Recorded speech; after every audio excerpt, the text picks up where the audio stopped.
Greetings. This is Caroline Staten with Transition US, and I want to thank you all for joining our online event today.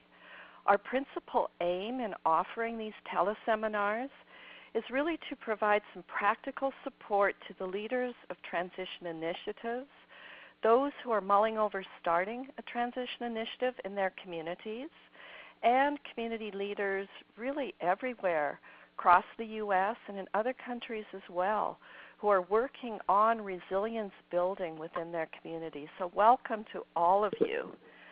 And we do want to offer the teleseminars at no cost and ask that you consider making a donation, however, so that we can continue doing this.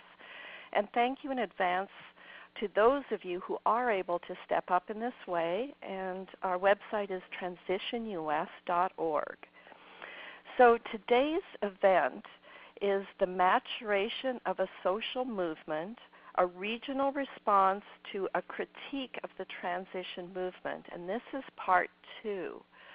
Part 1 was recorded, and that is on our website under Recording and Online Archives, so you can find it there. This series responds to and explores critiques of the transition movement raised in a paper by the Simplicity Institute called The Transition Movement, Questions of Diversity, Power, and Affluence. And a link to this is on our website and can be found on the event pages for each part of this 2-part series. So you can read it, link and read it. So diving right in today, we have a 75-minute presentation. We have 4 wonderful presenters with a lot of skills to share, a lot of information. And this is part 2. And we'll hear from Pamela Boyce Sims, convener of the Mid-Atlantic Transition Hub, also known as MATH, and Wendy Brauer, founder and director of Green Map Systems, Inc., Dr. John Cawley, professor of environmental studies at Roanoke College and a principal of environmental transitions. Brett Barndt is a fellow of New York City Accelerator, Cleantech Renewables, New Economy, Money, and Banking. And there's much more to say about them, and on the event page you'll see a fuller biography of these wonderful presenters. And I want to first just turn it over to you, Pamela. You'll lead us through the presentation today, and then we'll have some Q&A time at the end. So over to you, Pamela. Thanks so much, Caroline. And thank you, Transition US, for hosting this teleseminar and for all of the ongoing support that Transition US has been giving to our regional organizing effort in the Mid-Atlantic states. I'd like to say hello and welcome everyone, our listeners. Thank you for joining us for this teleseminar. If everyone who has our visual teleconference materials could please pull up the first 2 slides for today's presentation, we'll jump in and get started. You'll note that on the second slide, just after the title slide, are a number of websites and links that are listed where those of you who would like to immerse yourselves in the basics of the transition movement, the principles, the ingredients of the transitioning process away from fossil fuel dependency toward resilience, you can find a wealth of information on those websites, as well as that bottom link there on the second slide is a directory to all of the transition initiatives, mulling and official, in the Mid-Atlantic region. So use that slide to acclimate yourself to the basics of the transition movement. Our format today is such that we're going to hear from each of our speakers who are listed on the third slide, and we're going to hold a brief Q&A session at the end of the teleseminar, and then I'm going to speak to you a bit later about the major emphasis we have on feedback, so we're going to have a lot of opportunity to talk about how you can join the conversation in a much deeper way. But first, I'd like to give our panelists a chance to say hello so that we can hear them on the line. We're here today again with Wendy Brauer, founder of the Green Map System. Hi, Wendy. Welcome. Hi. Thank you, Pamela. Dr. John Cawley, Professor of Environmental Studies from Roanoke College. John, hi. Good afternoon, Pamela. Glad to be here. Great. Brett Barndt, who is a fellow with the New York Accelerator and an extraordinary resource on new economy, money, and banking issues. Welcome, Brett. Hello there. Thank you. I'm glad to be here today. These folks are all deeply, deeply committed colleagues and partners of different aspects of transitioning in the Mid-Atlantic region. Before we start, we want to be really clear about a couple of things for the listeners. First, today's presentation, as Caroline mentioned, is our second Coming Attractions preview of a 2015 Math Monthly webinar series. Math, again, meaning Mid-Atlantic Transition Hub, the acronym, a monthly series that will begin next month in January, which means that we're going to be providing an overview of questions that are raised in the Simplicity Institute's document. We'll give you a window into topics that will each be covered in depth in individual dedicated seminars throughout the year beginning in January. We think in the Mid-Atlantic region that it's extremely important at this juncture to know the types of questions that are surfacing now that the transition movement has truly gained traction and momentum. In our region, that's very much the case. So this is a critical juncture and why we're raising these questions. If you look to the next slide that talks about Coming Attractions preview, I believe it's number 4, you'll see that we've grouped the questions in the Simplicity Institute's critique that they raise into 3 areas that are mentioned in the title of the critique. How does the transition movement work with power, with diversity, and with affluence?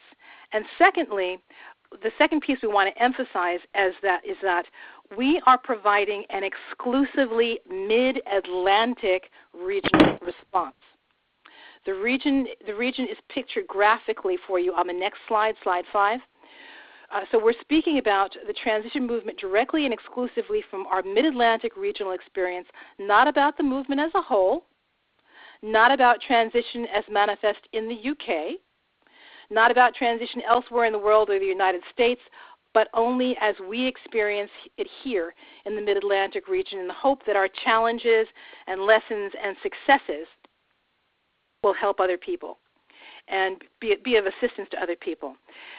So moving on to the next slide here, I believe this is slide number 5. You'll see the region. And number 6, to give you a little bit of background about who we are 100% transitioner by design in this region, which means that we are networked, we are partnered, we are informed by lots of other movements, lots of other partners and perspectives, but our core regional network is 100% transitioner.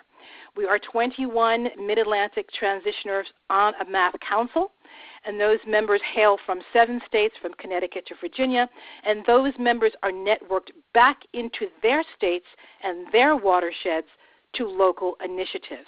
Additionally, we have 9 stewards, one of whom is one of our panelists today, who are steeped in the transition ethos, and each one of them have a very specific environmental focus and are assisted in working groups that interface with the Math Council and are assisted by resource persons. But we are voices from the most densely populated Megalopolis corridor on the planet. And I say corridor because it's one mega city after the other up and down the coast, as you know. So this is the point where we want to talk to you a bit about feedback. We talk a great deal in the Mid-Atlantic region about whole systems, living systems, feedback.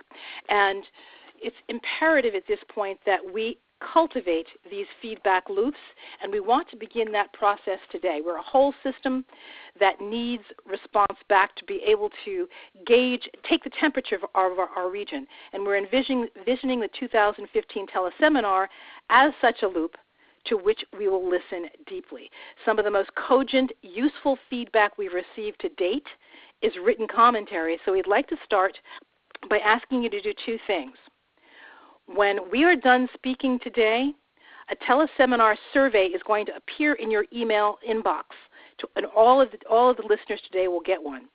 We encourage everyone to provide copious, detailed feedback in your comment section about where you are, your own experiences with the issues that we'll treat today in the context of transition, insights about which transitioners might benefit as they work with their own initiatives, and what you see as the perils, the pitfalls, the challenges that the transition movement faces, accompanied by your strategies and potential solutions. So please take the time after this teleseminar to provide us with copious, detailed feedback. Secondly, please email to us, and you'll see the Mid-Atlantic Transition Hub address at the end of the presentation. Email us any question you may have for any one of our panelists, the three panelists that were represented on the last call, as well as the four of us here today. And beginning January, we're going to aggregate the questions. We're going to schedule teleconference calls, so that you can interact over a extended conversation with each one of the panelists about the questions that you may have. Because the question and answer period will be brief, but this gives you an opportunity to schedule a time to get all of your questions answered. So, feedback is essential. The next four slides, 8 through 11, are it's the universe, the pool of questions that the Simplicity Institute has asked, has raised. As you can see, these are vast, vast topics of exploration. Is there too much top-down steering of the movement? Is transition radical enough? Questions about small-scale, grassroots localism. These are vast questions in the power section. The diversity questions, we'll touch on some of those today. But again, these are challenges that are mega challenges, just like we're dealing with mega cities here. So these you have on these slides, 8 through 11, the universe of questions. And with slide 12, we begin the subset of questions we are going to treat today. So Wendy Brauer is our first speaker, and Wendy is going to be dealing with the first couple of questions that you see on that slide. Wendy is not only a New York City green maven, but that uses her tools in creating maps to literally chart the greening process all over the world, but with New York as the epicenter. But Wendy has seen movements and initiatives within movements rise and fall and wax and wane over the years. So we are going to tap into Wendy's wisdom today. So Wendy, please go for it. Well, thank you, Pamela. I'm talking to you from the East Village of New York, and in the 70s, this neighborhood had lots of fires. Buildings were being burned down by their landlords, abandoned by the people who lived there, and we ended up with all these empty lots and a dangerous neighborhood. And community members got together and started clearing these lots and created the community gardening movement here. So when I moved into the neighborhood in the late 80s, there were about 70 community gardens at that time. And they had chickens and bunnies, and they were remarkable in that you could walk into one and you'd meet all different colors and backgrounds of people working together. And it was you could see and feel that this is the importance of what was going on there. It was not the usual suspects who were in there. It was just an amazing diversity of knowledge and skills and caring. And common ground was being built alongside the fish ponds and stages and everything else. And, of course, there were battles over the gardens because, the developers want housing. A lot of people want housing. There are a lot of different issues. But as the gardens got better at working together, they could hold off some of the issues, work together to address governance, vandalism, drought. For example, last year, 2 years ago, several had replaced their soil after Hurricane Sandy came through, and people did this together. And what we're seeing now, of course, all over is not just community gardens, but urban farming and rooftop farms and kids in schools who now know how to grow food, grow biodiversity, contribute to healthy environment, better air quality. They know how to use tools. They understand soil. And it's all things that we need, not just in the garden, but throughout our communities, this ability to build resilience together. So to me, that's one of the movements that kind of underscores a lot of other movements, because in part it creates public space, that non-commercial space where people can gather and work together on other issues as well. So I'll segue over to bicycling, which is, I feel fortunate to be in a city that's also in the forefront of the bike movement. We've learned a lot from the original Amsterdam and cities all over, north and south, where the roads have been rebalanced, in part because people have been out there in all weathers to say this is the alternative, when some folks are saying there's no other option besides the car. And part of what, to me, made a change here is what I used to think about as bicycle parties, but they're really group rides. And maybe some were critical mass, maybe some were tours, others were just there's dance rides. There's all sorts of reasons to be out on your bike in a group. Take part in a protest, take part in a wedding, whatever it is, but it catches attention. It's and for me, like, when I started riding in New York City, I was already in my mid-40s. And so I'm not the most likely person to be on a bicycle right now. But I think by being there, I help other people realize, oh, this is actually a great way to get around. And as I like to point out, you always get a seat. You always get great parking. And I don't know, I feel like I arrive in style because I'm not schlepping a bunch of stuff. My bike is doing the work for me. And bicycles, I feel, are vehicles for social change that make our streets more convivial, quieter. I can hear the birds singing when I'm on my bike, and I certainly can't do that when I'm in a motor vehicle.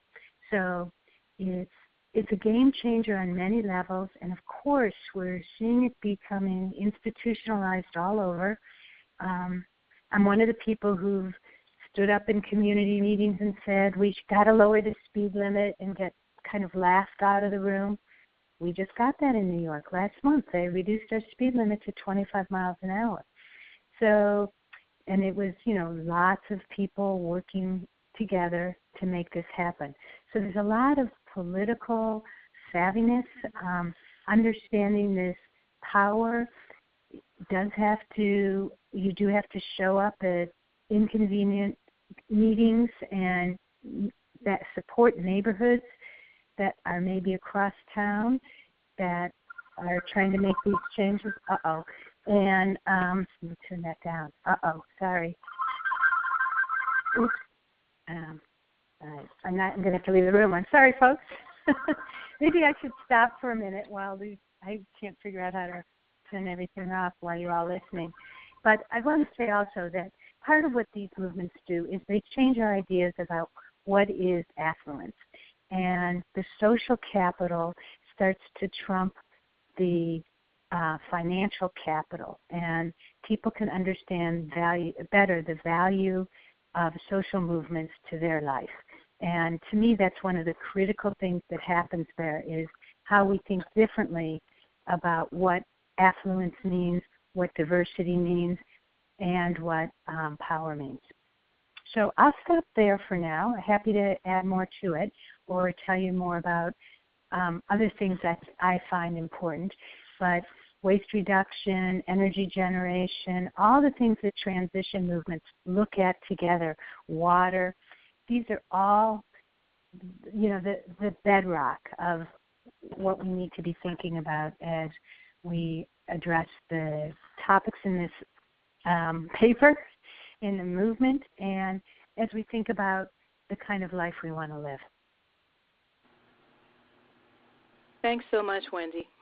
I'm going to reintroduce John Cawley, Dr. John Cawley, who is a math steward who speaks from a radically different Virginia vantage point, the southernmost state in our region, about how key it is for transition to honor regional cultural diversity, indigenous populations, and all that we bring forward from cultural history and story that will serve us now and as we move forward. John?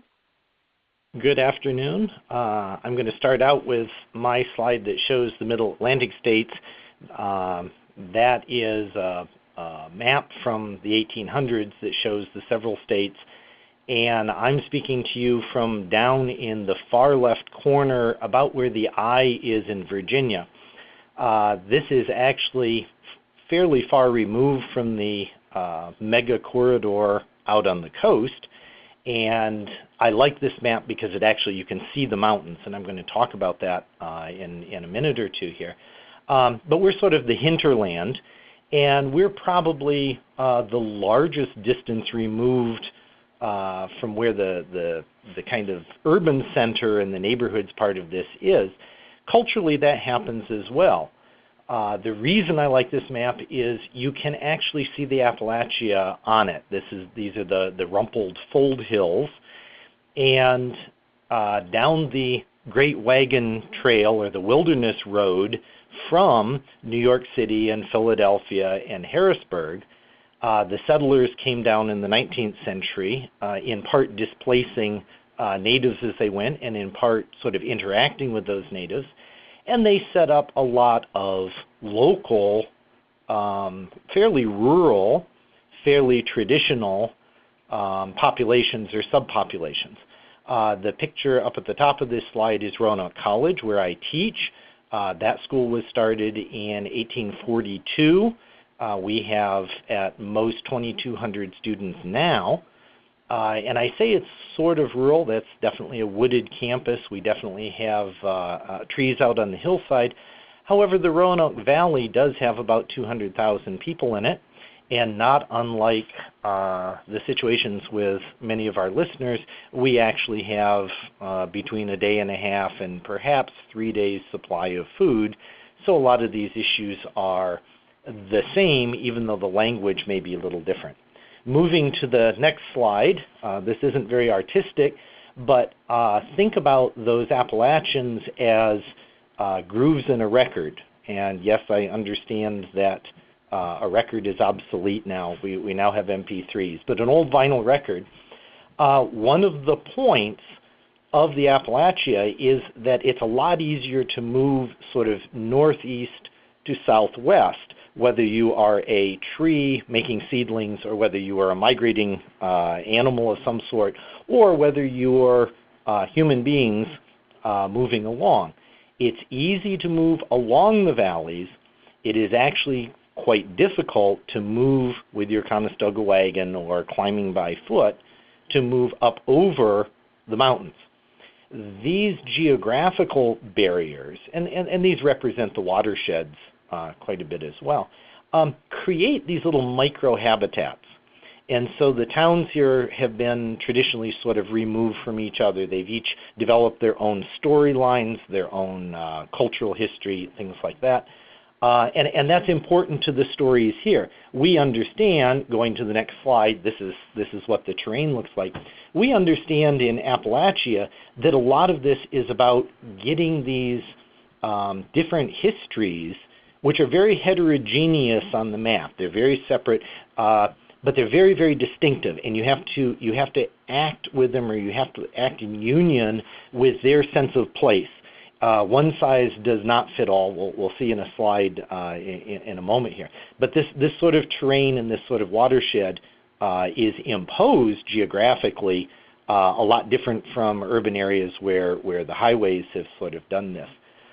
Within the Appalachia, if you go to the next slide, many of the people listening today will know of the Foxfire Books that came out of this Appalachian culture. Elliot Wigginton, back some years ago, worked with his high school students in a fairly rural area to begin capturing the stories of kind of a previous generation of settlers. And he and his students tapped into Appalachian skills, talked a lot about the folklore and the culture and the stories of where people came from, and put it together, first of all in the form of a magazine, second of all in a set of books which really are these sort of footprints of the Appalachian experience. The generation he talks about isn't with us anymore, except in this documentation. The documentation builds a lot of the structure and remains foundation for where we've been and where we go from here. Moving to the next slide. To the south end of Appalachia, we have the Cherokee tradition. The pictures that you see before you here are our group of students from Roanoke College down in Katua, which is actually in the Carolinas. The valley that you see down in the lower right is actually the home valley, the home place of the Cherokee. That was removed from them during the time of the westward walk, the Great Removal, and they have repurchased that property. My students and I were asked to come down and to plant a heritage apple orchard, these being apples that were given to the Cherokee at time of first contact, and to replace that within their valley. The upper picture are some of the tribal elders working on a heritage orchard. Next slide. We have begun to understand down through this area that good visions and ideas really have to be local. They have to talk to the particular people on the ground in place. And there has been traditionally a problem with scaling them up, because if you don't do that very carefully, if you don't pay attention to the landscape, if you don't pay attention to the people and their cultures and their morals and their beliefs, it tends to be a disaster. And we see strip after strip after strip in both senses of the word. Top picture, you have a commercial strip. Bottom picture, you have mountaintop removal, which is a different sort of strip altogether. These are all part of the transition. The next slide, three-step process of engaging the local. The first one is to realize that local is the most important. The second really is this documentation of the footprint of the past, to actually listen deeply to what has already been learned. And then concurrently and forward is to vision best management practices and best outcomes for the future. And that's sort of the structure that we work with. Last slide is actually the set of book materials that we have been producing, certainly not in the direct footsteps of the Foxfire books. They're slightly different nature. Some of them are a bit more academic. Some of them are entirely folklore. These are all books which are now, you can find them, if you look at the slides, take the titles, can find these on Amazon. They are associated at this point with Math's imprint Ecotone, and we are moving forward with that. And with that, I am at 8 minutes, and so I will return you to Pamela. Thank you. Thank you very, very much, John. I want to reiterate for everyone that each one of these topics that is a broad brushstroke look at many issues we're going to be dealing with in the 2015 teleseminar series will have an opportunity to explore each one in depth. Transition, as John has said, is so much about visioning, about storytelling, about creating the new narrative, and it's imperative that we do it in such a way that the entire region's cultural diversity, including the Appalachian region and Virginia, is also included. So I'm going to segue directly into questions that I am entertaining today, and that is questions of diversity. Given the fact that the demographic as it is in transition in many areas and typically throughout our region is in fact a predominantly white, educated, post-materialist, middle-class, small community group of folks, the question asked that the Simplicity Institute asks is, how are we going to grapple with the demographic reality of this megalopolis corridor? Again, only from the Mid-Atlantic perspective are we speaking, to touch and reach out to and incorporate and include all of those communities. So how do we pay attention to those power dynamics, ethnicity, gender, socioeconomic stratification that shape community relationships in our region? And as I contemplated this, it's interesting to have to step back. One does transition, but to step back and think of, okay, what is the process here? There are two pieces.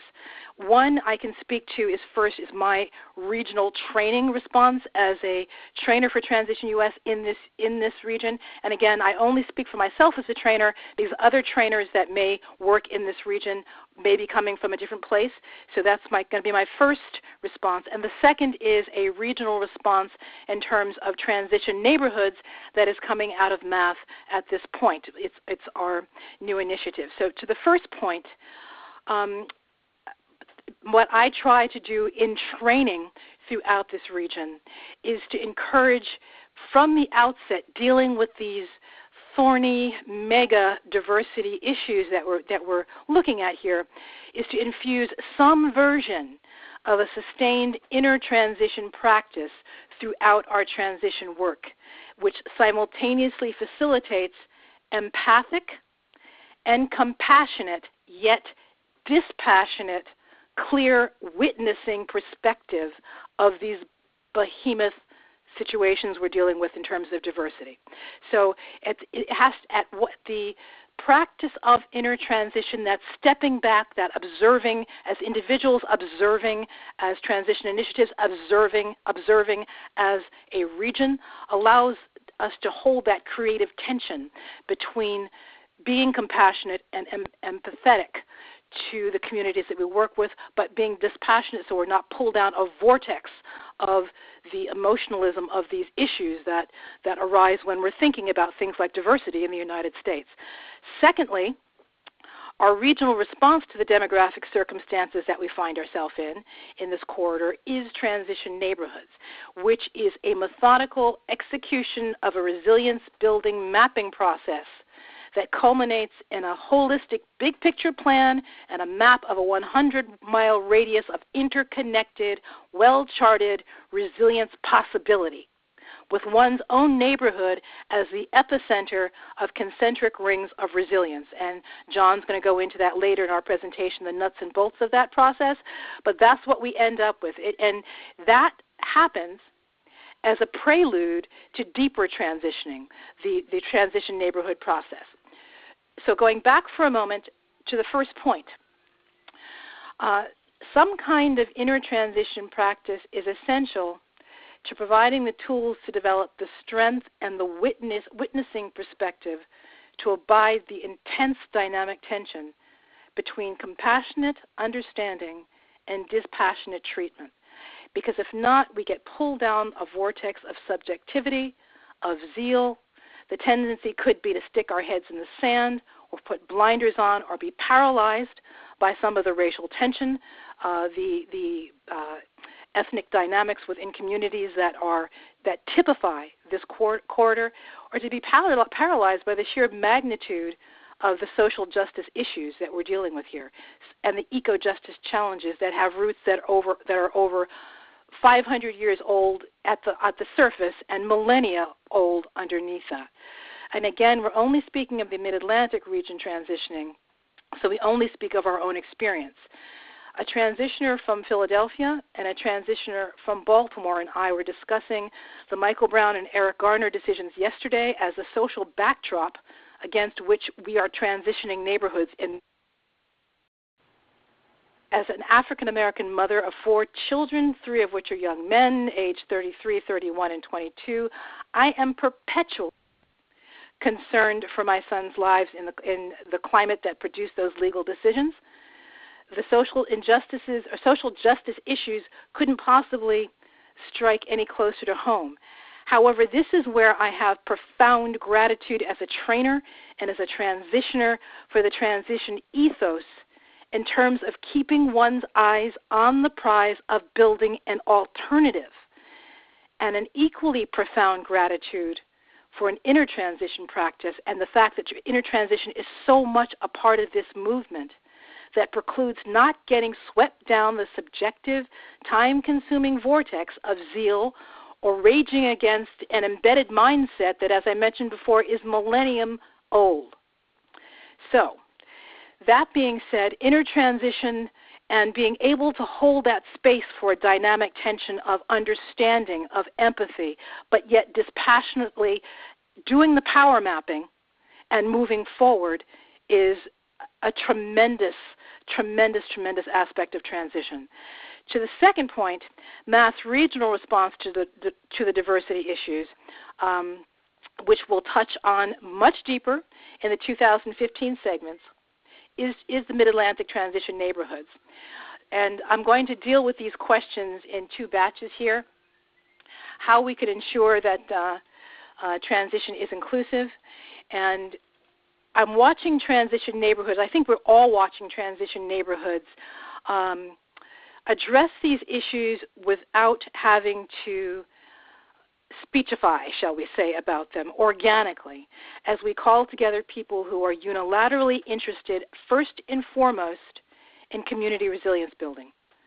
What we're seeing is that the sheer force of demographics in these megacities is making the diversity in transition happen in this region. I was thinking of the New York hub, which is at the 15th Street Quaker Meeting House, and we had a meeting there a couple of weeks ago. Very mixed crowds of people. We had much more so than a typical transition meeting that we've convened throughout the region before, because people were there grouped by boroughs and borough affinity, and the need of the hour plus the need of their borough trumped race or ethnicity or anything else in the room. People were just diving in shoulder to shoulder. I'm thinking also of a Quaker Earth Care transitioner who is taking the time in West Philadelphia to build her initiating group as she works through transition neighborhoods, neighbor by neighbor by neighbor. She is a Quaker transitioner reaching out to people in her community that are very different than she is to do transition neighborhoods, and she's taking her time and doing it methodically as opposed to just wanting things to happen initially. It's beautiful to watch it happen differently in different spaces. Baltimore transitioners are working through community associations with transition neighborhoods. They're working, and now they're moving on to block captains, and that group of transitioners will draw a predominantly African American group of people. So and what we're hoping is that nothing will need to be said to transitioners in small towns throughout the region who have had, and hamlets and villages who have to date not attracted or worked with significant numbers of people who are not like them. The cross-pollination with this transition neighborhood piece will do it by osmosis as we're seeing it happen now. The ease of relationship will occur because we are all in the same loop. So we're watching that happen in a very beautiful way with this transition neighborhood piece, and again in 2015 we'll have the opportunity to delve more deeply into that. Transition neighborhoods is cultivating a culture of neighborhood. It is 12 beautiful segments that are capped by opportunities for group dynamics to arise, to be addressed. The transition principles are worked into each segment. There is an opportunity for an introspective principle, spiritual leadership to be worked into it. But the bottom line there is that shoulder to shoulder, neighbors are digging down deep in their neighborhood to figure out what the resilience assets are in their neighborhood, hidden in plain sight. using Wendy's maps, which are completely infused into the transition neighborhoods process. They begin with a base map, and they go out into neighborhoods with a resource list, a beginning resource list that they're given. They're interviewing people on different topic areas, 12 different topics, about what's out there already, what needs to be there, and if it's not there, how do they put it there? And then toward the end, they strategize on how to make sure that happens within walking distance, bicycling distance, public transportation distance, and in a 100-mile radius, so that nothing is done in a vacuum. Very often throughout the region, we see people, transitioners, who are doing wonderful community gardens and wonderful projects, but doing it pretty much in a vacuum or in a linear progression towards an energy descent plan. We're working in concentric rings with transition neighborhoods. What is within a 100-mile radius of you? And if it's not in that first epicenter circle, how do you link to whatever you need at each concentric ring out? And John Cawley who is the pioneer of this resilience building process, has taught it to his students for years, and we are so fortunate to avail ourselves of that, even as we are fortunate to avail ourselves of Wendy's tools, are providing a tremendous, tremendous opportunity for people to transition deeply within mid-Atlantic neighborhoods, and in so doing, lifting up the diversity in each neighborhood, which in New York City and in Baltimore, in Philadelphia, in Newark, New Jersey, block to block, the diversity is vast. So we, as the research has been showing recently, cities really will be the harbingers leading people forward, and we're hoping that other transition towns and transition villages and hamlets in the region will, since we're all in the same loop, relationships will be eased, and it will happen as we're seeing it happen in a very organic way. That being said, I am now going to pass the torch to Brett, who is going to be talking about a whole other kind of resilience building. Brett? Hello there, Pamela. Thank you so much, and I'm really pleased to be here. And some of the themes that Pamela has already mentioned, particularly one about millennia, I think will be interesting as we move through these slides. Pamela asked me to talk about consumerism and consumerism creating our current predicament. And so as I move through, I'm going to move through slides, and I'm going to tell the audience where we are right now. It's looking like let's move to slide 30, slide 31. Let's begin with slide 31. My slides are text. They're very basic. I chose one image for this little presentation, and I have 10 minutes. And if I can leave you with one image, this is the one I chose. You can see a wagon wheel here. It looks like a wagon wheel from something maybe we saw in Western movies. I want you to begin to think about the consumerism that we have lived in and we have experienced in our lives here in North America and in parts of Western Europe, let's say. I want you to look at this image and think of ourselves at the center of this wagon wheel, and this wheel is balancing or straddling the globe, and those spokes of that wheel are extending out onto this earth and are taking resources into the center from countries all over this world. That wagon wheel is really impressive because it's very heavy, bulky. It's made of wood. We know it was attached to a wagon train and carrying goods. Those barrels represent commodities. And while our experience has been one of consumerism and the latest, greatest thing and the house and the car and all the things that go with that, the rest of the world has really been providing that to us. And I feel that, this is the metaphor we really need to think about to put our experience in context of the rest of the world. As we move through the text here, there are a few words here I want to just emphasize the process here. There is a flow of natural resources to the center of this wheel. In that wheel, we are living a kind of a life of Riley, and we'll talk about that a little more. Some of us are, a certain percentage of us are. But those spokes represent consumer goods that are made here or durable goods that go back out on those spokes to those countries where resources came from. And the people living in those countries have to pay for those consumer goods and durable goods, very expensive commodities. Another part of this story, which very rarely is discussed, and which is a sort of a passion of mine to delve into, is the fact that debts actually are created by that flow. And that creates a constant churning, paying back. And we know, we've seen now ourselves the last few years, we're becoming more aware of the role that debt crises play in reinforcing the system and adding energy to it, and putting people at the ends of those spokes in a dependency on our system.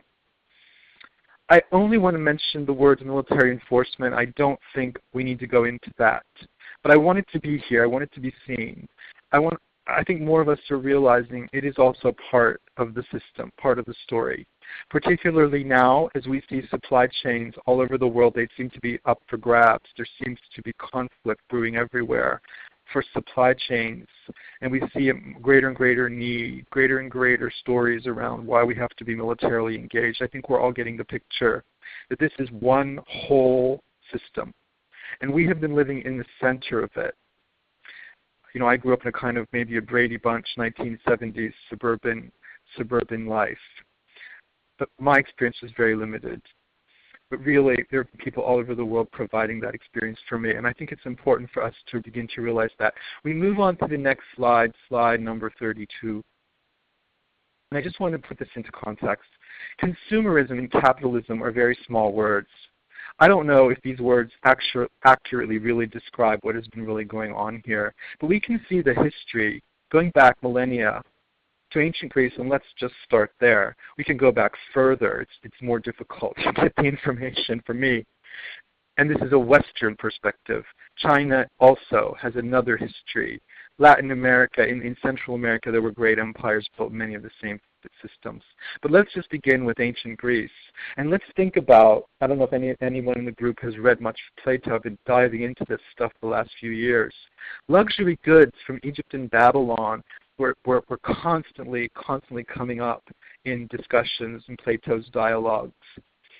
The infatuation, the love of luxury goods coming from Egypt and Babylon, that was things like fabrics and fine carved furnitures and inlaid boxes and all kinds of things.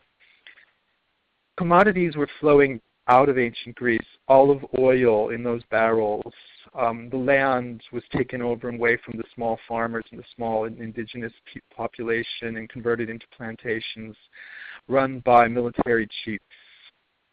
Plato was the son of one of those.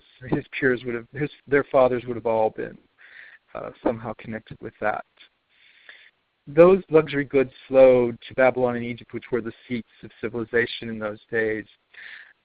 Ancient Rome, a similar story. I've seen very interesting stuff written basically saying that the Romans fell in love with silk when they first saw it. They were infatuated by the fact that silk could dance in the wind because all they knew was wool, linen, and cotton.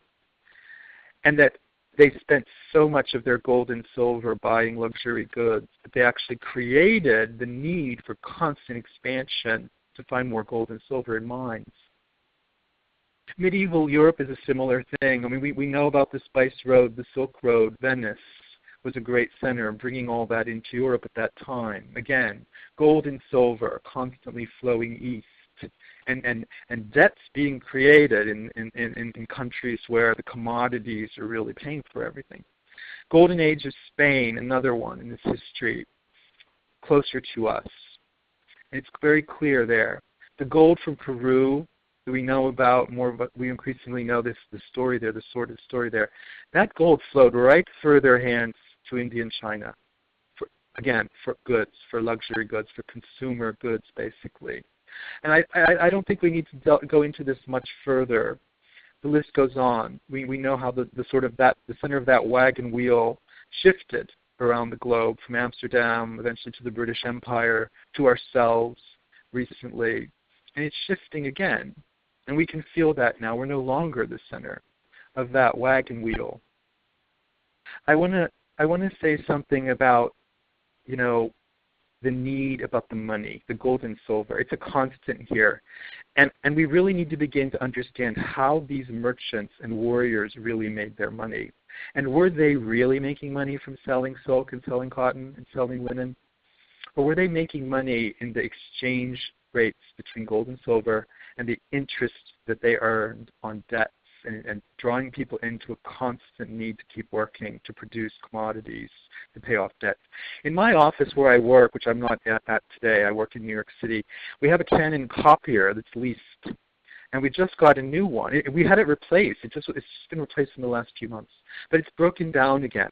And we're all remarking at how poor the craftsmanship has been, how poor the workmanship has been. But yeah, we're beginning to realize, the lease that we pay is the real way that these manufacturers have been making money for a long time.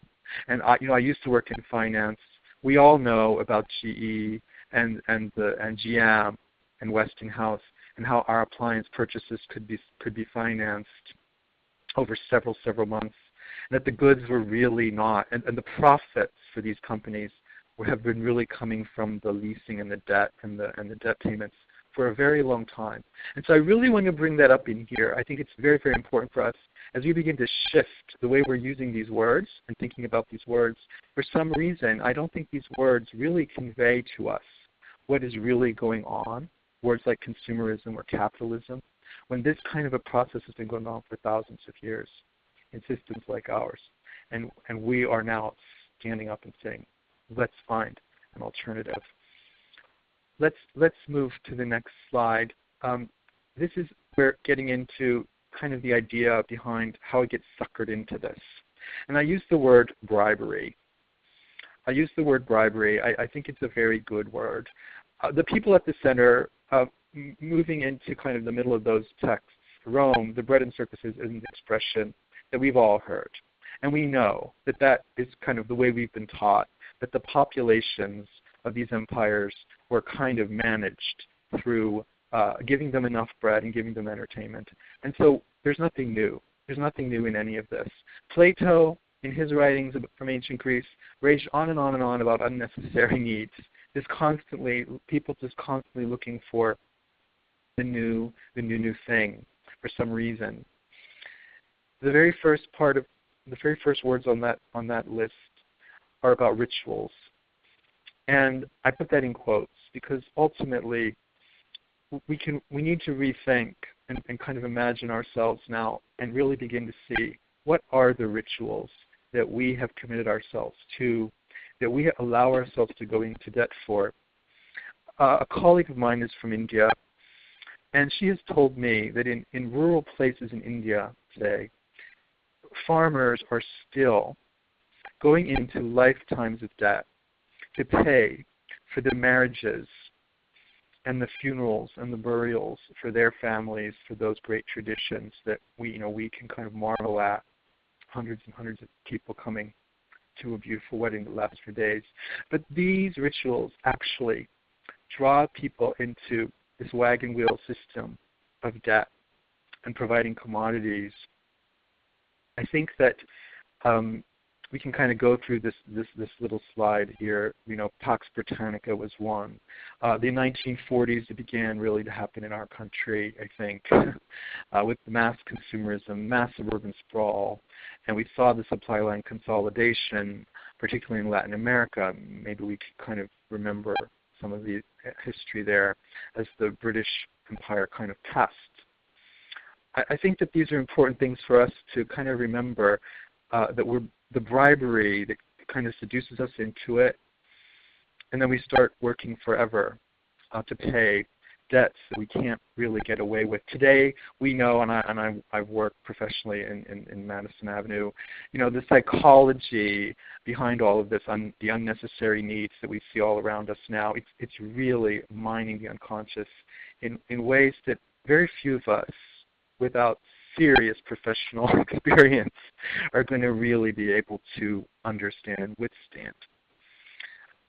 The next slide is 34, and this is really where I want to summarize some of the things about, I'm calling it the debt machine, and we really have to consider what this debt machine is doing to us to draw us in, to the system and how it rewards somebody who owns the system and really the owners of the system. But what the debts do to us as individuals, just think about this for a minute, about what it does to us when we begin to take on debts and we begin to have debts as young adults. Today we have many, many young adults with college debts. What does it really do to us, both on paper and in our minds?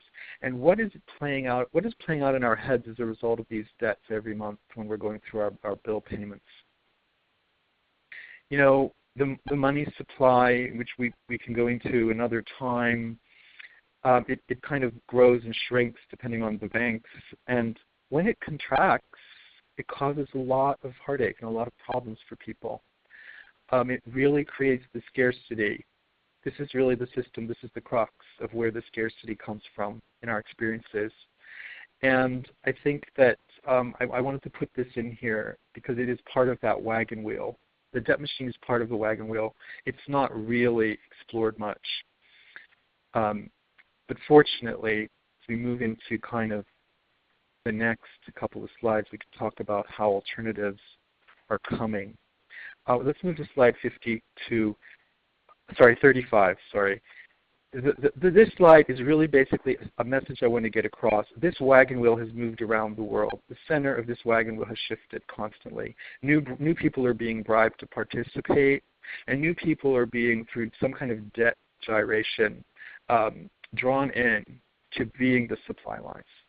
And we can see that through the list of empires that I've listed there. Our little empire is at the bottom, second from the bottom, and we really don't know what's coming next. But we do know that the consumer system is shifting.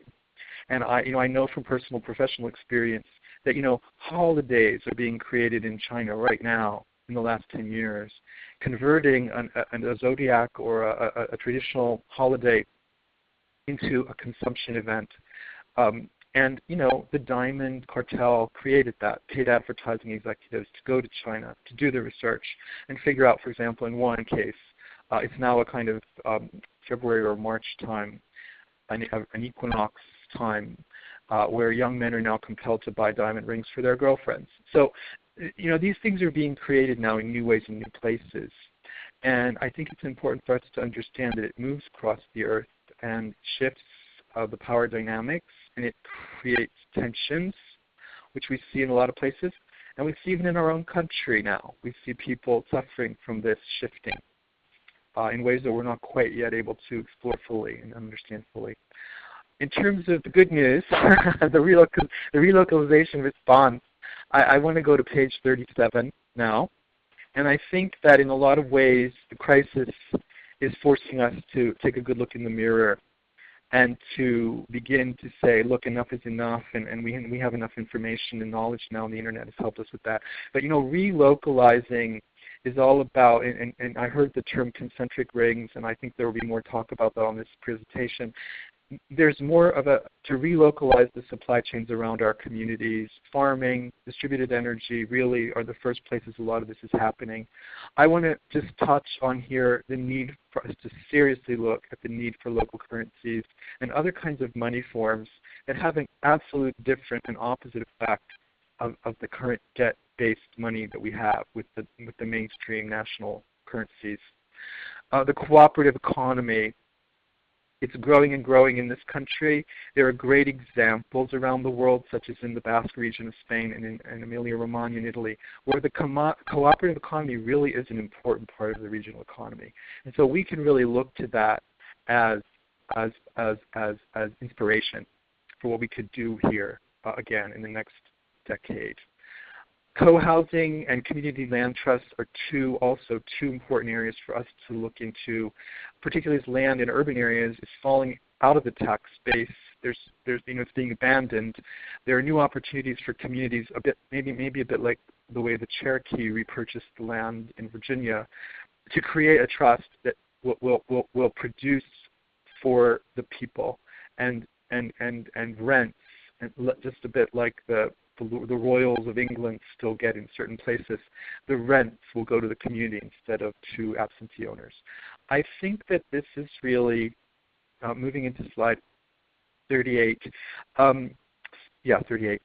The transition neighborhoods. I live in the Bronx. I live in Riverdale.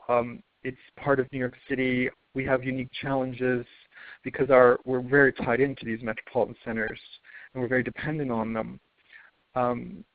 But I'm really pleased to be a part of a process of figuring out how to translate the transition town movement into the neighborhoods, and to investigate ways we can create new models in these neighborhoods using some of these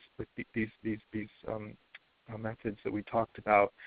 One of the things on page 39 that we want to begin to talk about and think about in a new way, and I don't think it's a part of the real process yet of transition, is really when we identify the assets and the resources, which Wendy does, and we've worked on things like that together with mapping and communities, begin also to think about the money flows. Where are the money flows going from our pockets, out of our communities and neighborhoods, and out of our metro even, and beginning to figure out in those concentric rings of land, of communities outward from the cities, how we can reconstitute supply lines that used to be much more local and became much more global over the last 30 years.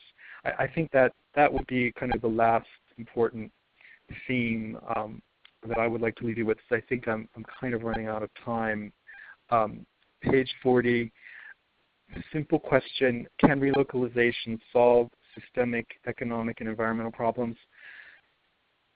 It's so true that relocalization is creating alternatives for us, and we will lessen the impact of any systemic problems as they intensify, whatever they may be. The relocalized economies do still have to breathe the air and drink the water, and we are sometimes asked to send our children to war. I think that there's no way around that. Those issues are controlled by city halls and Washington and Wall Street, and we need to deal with that. We need to figure a way around that. But the real change is going to happen on multiple levels, and I think that working at the local level is a way we can create resilience and build the relationships and the platforms and the new ways we need to begin to take on those higher systemic issues, which are going to take a lot of organization and a lot of stability regained. So I think that's basically it. Pamela, I think I've covered everything, and I appreciate it. I'm sorry if I've gone over time a little bit. Thank you so much, Brett. It's just fascinating to really be put in front of how sweeping this is. And as you said, millennia of practice has been boiled down to what we see in terms of sound bites of consumer capitalism. That perspective is massive, and thank you very much. I'm so pleased that you're going to be working with us on the refinement of the consumerism chapter of transition neighborhoods. We've been speaking about concentric rings and asset mapping and gap analysis in that regard, which is a perfect segue into the pioneer thereof, John Cawley. And I'm here on this end, and I am actually starting with the blue slide that says concentricity mapping that follows Brett's. And I'm actually going to start with the wagon wheel as well, the wagon wheel of sort of debt and resources and how we've done it for a long time. And this wagon wheel has become globalism. We've been sold this sort of a bill of goods of resources coming from across the world. And it's very interesting because I talk with people who have various investments in globalism or in this debt resource thing. And they're inevitably the ones who sort of perceive this problem or have this real deep fear of localism, and they equate it very often with isolationism. They equate it with this tendency to cut yourself off from that very system of debt wealth production. And I think that isolationism fear on their part, if they're making money on the supply chains, probably is valid. However, we kind of need to balance that criticism of creating localism or getting locked into localism by talking about a different kind of localism, which is really this concentric resilience building, which is really a process of shortening the supply lines as they exist. The point remains, and now I'm moving to the next slide that has the red line on the top, that the physical systems and the mathematics of these supply lines and these resource movements, you can look at them, and you can look at them as chains of implication. The red line on the top of the slide says we live in a complex world where right now in the United States the average piece of food that you eat has traveled from 1 to, in many more cases, 2,000 miles before you eat it. That should scare the heck out of all of us. The fact that we have 1 or 2 or 3 days supply of food on hand really should trouble us because things are coming from a very far distance away. When things come from a long way away, you have very little control over things like quality, the access of whether it actually gets to you or not, or things like pesticide use, the neonicotinoids with killing bees, humane treatment of animals, or all of these sorts of things. It's really hard to have any influence on those far spokes of the wagon wheel. The other thing is, it's all based on energy. It's all based on transportation and production. But the present system sort of counts on fuel being very, very inexpensive or essentially free. When you look at this sort of mathematically, and I'm not going to get into the calculus and the matrices involved in some of this, it's like the economics, it gets intense. But the idea is to look at circles and say, how far do you have to go from your home base, your ground zero, in order to find the materials that you need to A, survive, B, to survive a basic emergency and an event, something that kind of kicks the ball, but also how far do you have to go really to have not these luxury goods from far, far away like silk, but really to create a high quality of life based on your sense of place. And this speaks very well to the Appalachian local valley. Concentric circles are a way you do this, a way you can start looking and mapping things, because it's easy for the human mind to think, well, I am standing at ground zero. The universe begins with me. That's sort of a natural way of doing it, and it works well to assess it. So mathematically, without the calculus, the process is based on stability of different kinds of systems. And we have two kinds of systems. The one that nature prefers are low energy systems. They're actually pretty efficient. They're actually, they've got thresholds, they've got positive and negative feedback, but they're balanced in a way, and they sort of resonate at the energy level. That's why they persist through time as they resonate. Humans, however, particularly in the 19th and the 20th century, have started doing these high energy systems, and the high energy systems have great complexity. They move energy, that's energy, resources, and information, through them at very high rates. And if we go to the next slide, high energy systems are a whole lot like taking a bowl and balancing a marble on the top of them. If you look at the mathematics of them, they are unstable, and they tend to collapse. Now actually, there is a point of stability in these things, and this is sort of the wagon wheel problem again. Right at the center, this whole system is buoyed up, if you will, with energy flow and information and resources. If you are at the very, very, very top, there's a little island up there where things are fairly quiet. If you're on the side, however, you have to keep crawling. You have to keep working to try to get up that slope. There's your debt problem. And when I teach high energy systems, I always come back to this view of these high energy systems, being buoyed up by energy and complexity as a hot air balloon. Okay? If you're riding in a hot air balloon, you actually have two things that you need in order to make your ride work. The first thing is you have to have the skin of the balloon. This is a meme skin. We would call this infrastructure. This is technology. This is having the systems, the grid, the cell phone, things like this in place and functioning. The other thing you need is the fuel. It's really interesting in the Middle Ages because these sorts of systems, when you went to register something, were actually called corporatio. They were profit-making, they were high energy, but in the Middle Ages we recognized that they did not last over a long period of time. They have a complexity that tends to fail, to collapse. Next slide. Low energy systems are the other way around. They're a bit like putting a marble inside a bowl. If you live in a little house in the middle out on the big prairie, it has to do with how much energy you have to expend to go cut firewood.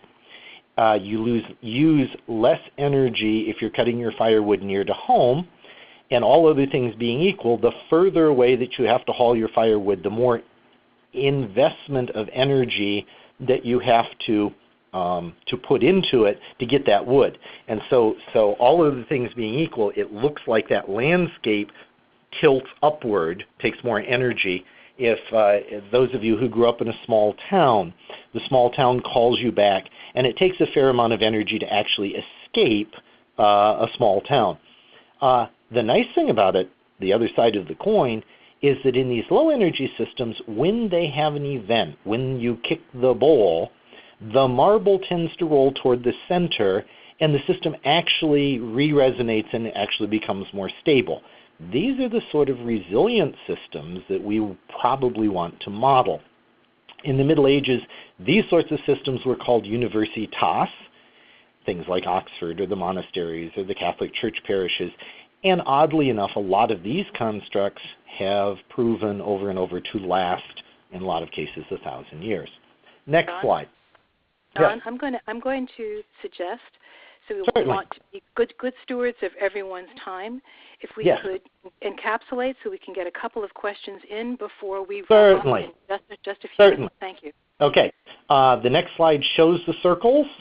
You can look at this, and food is a good way of thinking about it very easily. You have three parts of this. The first one is mapping the circles. The second one is to actually assess what's in the circles. Then you figure out what things are missing. And the things that are coming from outside you actually define as luxuries, like silk. Next slide. Oxford is one of these 1,000-year cities. They have walking districts that are very, very well defined and have stayed that way consistently.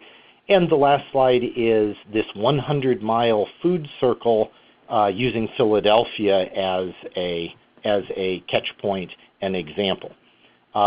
This part of it is fairly straightforward, and we will have a chance in the upcoming year to delve into it a little deeper. I apologize for running over, and I will hand it back to you, Pamela, to do question and answer. Thank you, John. Thank you so much, and for your flexibility at encapsulating there at the end.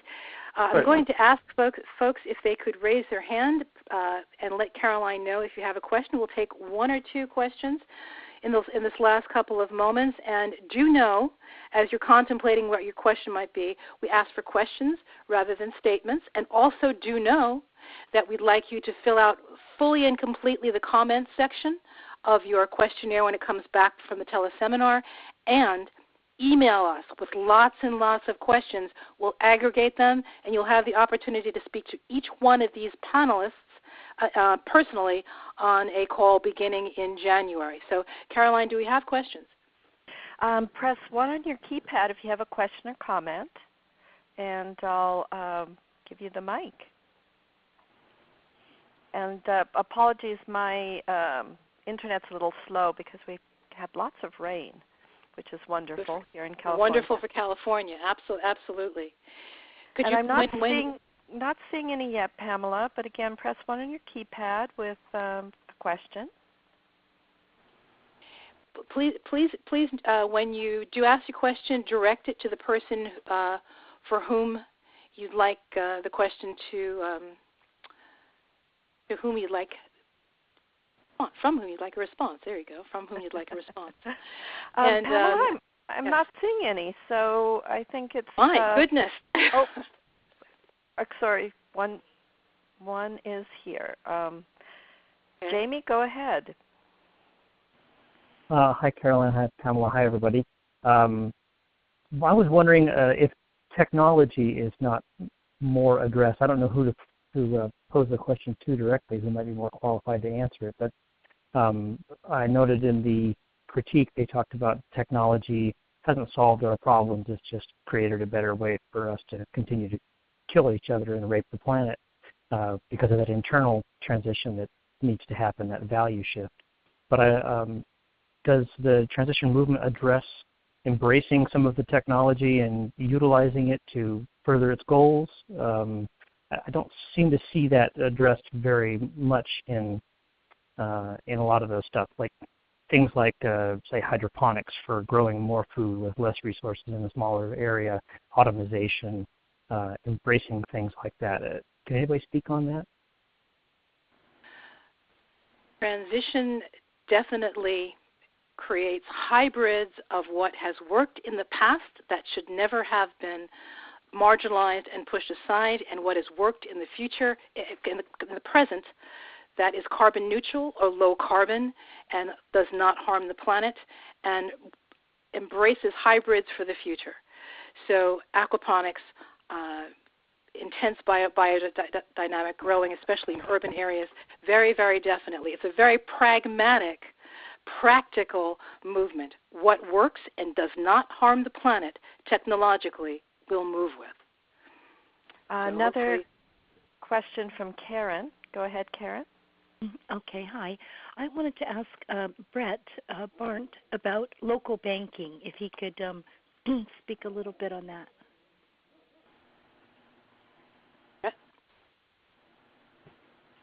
Brett? Yes, hello, can you hear me? Yes. Yes. Okay. Local banking takes a couple of different flavors, and I think that one of the things we should look at is, credit unions, which are really local, and community banks still may be loaning money to things that are outside of our community and may still be loaning money to the energy and just, the fossil fuels and things like that. So there are tremendous efforts now to create public banking in the United States. I think that's something we should be looking at and making ourselves more familiar with.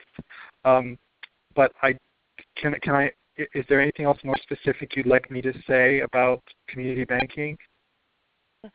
No, because I don't know much about it at all, so I can't really define the question. Okay. Well, one of the things I would say, and I've done this research myself, just because the name of a bank has the word community in the bank does not mean it is serving the community. So we really need to look through that a little. I have a few right here in Riverdale. They are not community banks. They are corporate banks just like any other. They have a nice brand name. Maybe they are still locally owned, or they're owned by somebody, not a corporation far away. But I just want to say, we really have to learn at what they're using the money for. I think for us right now, credit unions are the institution that I feel the best about in terms of putting money and seeing where it's going to go. I am an advocate for reforming money, and public banking is one of those movements that I think we all need to learn about and become part of. It fits our values. That's a new thing in California. I know there's a lot of activity around that in different states. So that's one thing I can say. Thank you.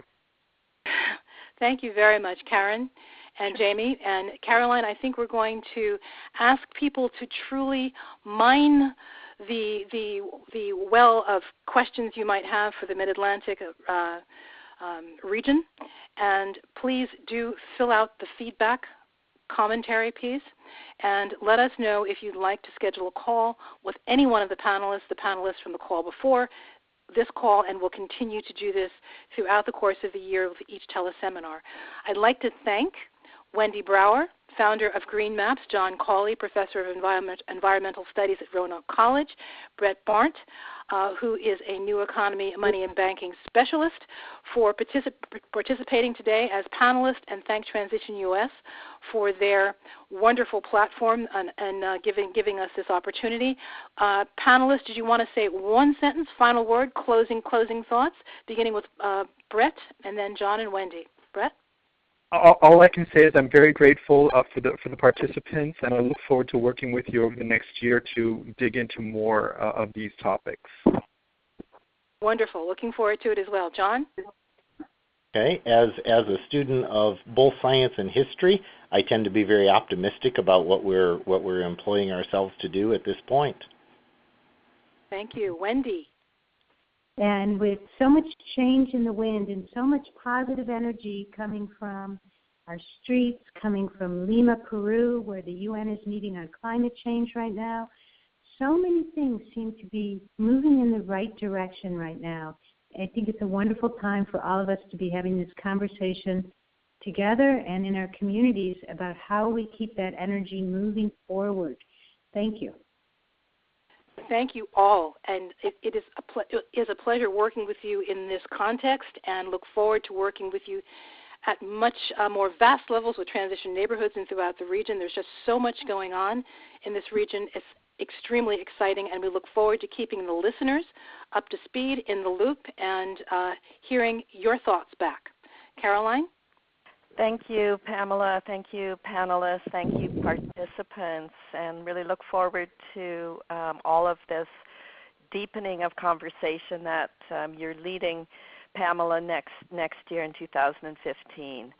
And want to unmute the participants. You can give a shout out as to where you're calling in from, and a thank you to the presenters. And we'll sign off now until next time.